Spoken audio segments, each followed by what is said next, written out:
Ano ba ang latest sa Senado, Ito Miss na nga Jackie? lakay. Senator Alan Peter Cayetano dumipensa sa mga banat sa kanya sa pagbanggit ng pangalan ni Ninoy Aquino. Ay, oo, yung August 21 movement, yung Atom, galit yata sa kanya, ha? Mhm. Ayan, alamin natin ang detalye sa report ni Arch 2A, Raymond Dadpaas. Laki Raymond. Exactly, Mayor Tudo, Depensa, Senador Alan Peter Cayetano sa mga banat sa kanya matapos banggitin ang pangalan ng yumahong Senador Benigno Ninoy Aquino. Ayon kay Cayetano, walang sino man ang maaaring mag-claim na sa kanila lang ang pangalan ni Ninoy kahit pa ang kanyang mga kamag-anak na mga Aquino. Dahil ang iniwang pamana ni Ninoy na laban sa lahat ng uri ng katiwalian ay maaaring gamitin ng kahit sino. Hindi ito exclusive para lang sa kanyang mga kamag-anak, kagrupo at mga gumagamit ng kanyang slogan, kundi para din ito sa mga gustong ipaglaban ng mga prinsipyong kanyang ipinaglaban. Giit ni Cayetano, hindi inaalala ng kasaysayan ng mga taong nagmana lamang ng mga pangalan, ang nakatala sa kasaysayan ng mga nakahandang sumunod at sila ay ipaglaban. Diin ni Cayetano, maaring ngayon ay Aquino, ngunit sa mga susunod na pagkakataon ay kahit sinong Reyes, Cruz o Santos naman ang nakahandang ipaglaban ng katotohanan. Una nito ipinakita ni Cayetano ang laban sign na ginamit noon ni dating Senador Ninoy Aquino laban sa administrasyon ni Ferdinand Marcos Sr. sa panahon ng martial law. Hindi ito nagustuhan ng grupong August 21 Movement o ATOM, kaya kiniling ang kanyang pagbibitiw bilang senador. Sa inilabas na pahayag ng ATOM, hindi maring ikumpara ni Cayetano ang kanyang sarili kay Ninoy dahil si Ninoy ay tumindig laban sa diktadorya, katiwalan at kawalan ng accountability noong panahon ni Marcos Sr. Lahat nito ay taglay umano ng kampo na sinusuportahan ni Cayetano. Samantalang Mayor, binuksan na muli nga ang Senado ngayong araw, ngunit tuloy ang mahigpit na seguridad. Ang mga pinapayagan lamang na pumasok sa Senate compound ay ang mga may official Senate ID. Wala munang mga bisita na papayagan na pumasok sa Senado at lahat ng mga sasakyan ay sinasailalim sa inspeksyon. Isinara ang parking lot sa ilalim ng Senado na siyang parking area ng mga senador at kanilang mga chief of staff. Lahat ay sa open parking sa harap ng Senado paparada.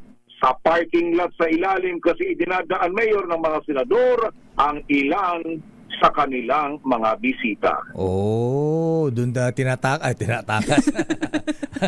Doon na pinapalusot. Ayan, palusot pala, hindi tinatakas. Ayan, oo. So, sa open parking lahat sila, ha? Pati si acting Senate President Win Gatchalian. Wala exemption. Kung pupunta siya dito, Mayor, drop off dito sa harap, then paparada doon sa Harapan. Open parking. Parking. Space. Kaya yung parking din dito ng lahat, inusog. Yung iba ay sa labas na pinapaparada, Mayor. Yan. Ano ang latest? Totoo bang lilipat na ang Senator Joel Villanueva? Ayan ay mukhang para sa kaayusan ng Senado tama lang siguro kung iyan ang gagawin ni Senator Joel. Para makapagtrabaho na nga daw di ba? Para hindi na question kung sino ang magiging Senate President talaga. Para maayos na ang bilang trabaho diyan sa Senado. Ayan, bilang. Iyon yung lumalabas na mga balita, Mayor, dahil ang pakiwari ng marami, kumbaga yung kanyang inilabas na pahayag noong Sabado, si Senador Joel Villanueva. Sabado ba o linggo? Sabado. Hindi, linggo yata, di ba? Sabado ba? Sabado, inilabas ng linggo. Bago yung pagsamba nila. Yung, sa GIL. Yun.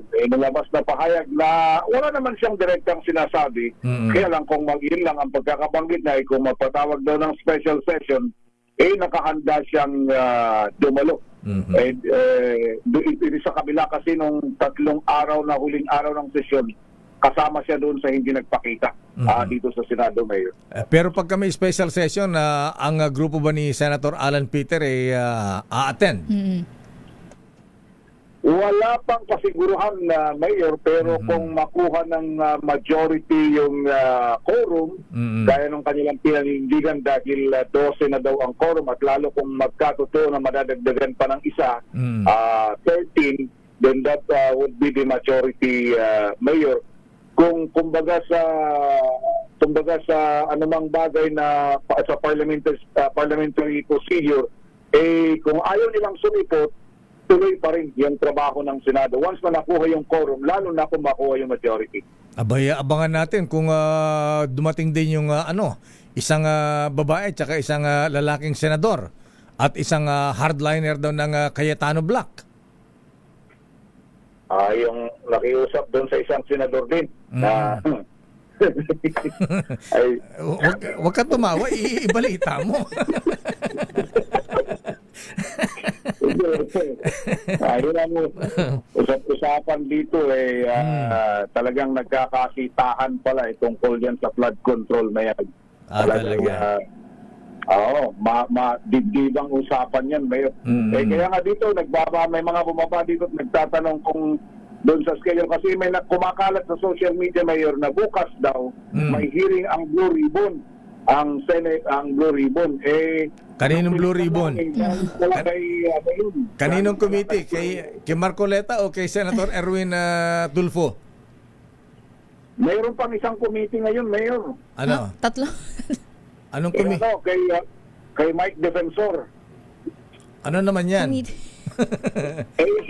Siya yung nag-announce na meron daw silang hearing somewhere sa EDSA. Yung part niya EDSA, meron daw. Hindi hearing yan, rally yan. Hindi, ang mahirap na doon, ang nakalagay kasi doon sa FB page niya, Senate Blue Ribbon Committee hearing talaga yung nakalagay. Kaya kung maraming nagulat dito, nagtatanong ano ba, meron bang hearing wala nga bisita dito at wala pang itina-finalize pa yung susunod na hearing ng Senate Blue Ribbon ni Senator Erwin Tulfo, Mayor at Miss Jackie. Sa EDSA ba o baka sa Corinthian Gardens? Bakit naman yung Chabit? EDSA, merong plaza na binanggit yan, parang isang event space. Sa EDSA. Sa barangay Wakwak. EDSA. Meron mga event place dyan sa may bandang Wakwak? Ayan. Meron daw, Mayor. Mukhang dito natin madidiscover kung anong session naman yan? Okay. Ipipresenta daw yung additional na mga sundalo. Sige, abangan natin. Pero mas interesado kami. Ayan, sino ba yung bukod kay Senator Joel, sino pa isang senador at senadora? Ayan, sino yung senadora? Nagsisimula ba sa letter C o letter L? Naghuhulaan din kami dito, Mayor. Ganun ba?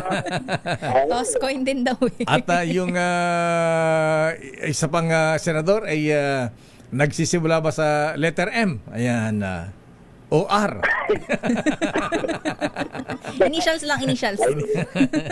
Ayun na nga, yun yung mga ay kanya-kanyang hula dito, Mayor. Alam mo naman, pag ganyan, ang problema kasi dyan, Mayor, ay hanggat ganito ang sitwasyon na wala, di ba? Sa bagay naman kasi, naka-sinid adjournment naman kasi. Pero once na mukhang tinatrabaho na nila yung para sa special session, Mayor. Kaya lang ang gusto nila na kung sakasakaling magkaroon ng special session, mabilis lang. Hindi wala na yung kaya lang, di ba? Sabi nga ni Senator Ping, pag may mga dirty tactics daw kanilang pinaghahandaan, tignan natin kung magkatotoo kapag mayroong ipinatawag na special session at doon magkakaroon ng linaw yung mga political alignment or realignment dito sa Senado. Baka naman hindi dirty tricks, baka magic tricks lang yan. Pwede rin. Mayor, dito nagkakagulatan kung minsan. Okay nga, Rod. Sige, abangan natin yan. At least lumilinaw na. Meron na isang lilipat. Nakikita na. Mukhang na ipag-pray over ni brother. May attend daw, for sure na. You can read between the lines. Sabi nga. At saka yun lang, Mayor, sa ngayon ay paalala lang doon sa may mga transaction dito, hanggang gate lang sila ng Senado. Pwedeng makipag-transact yung mga staff dito ang bababa, sasalubungin sila or makikipag-meet up doon sa gate dahil nga hindi sila pwedeng papasukin dito sa Senate compound. Mayor at Miss Jackie. Ito si RH, by the way, yung pulis na meron pa rin deployment dyan, Mayor, na dyan sa labas. At yung mga nakaredy ng mga barbed wire ay nakita pa natin na kanina nung pagpasok natin, maaga tayo pumasok dito sa Senado ngayong umaga ng Lunes. Bakit tapos na ang Independence Day? May mga Naka-heightened alert pa rin, pa alam ba? ko. Oo, Lakay, naka-heightened alert pa rin sa Senado. Heightened alert pa rin daw, Mayor, ang sitwasyon dito sa Senado. Okay nga Rod, maraming salamat Raymond.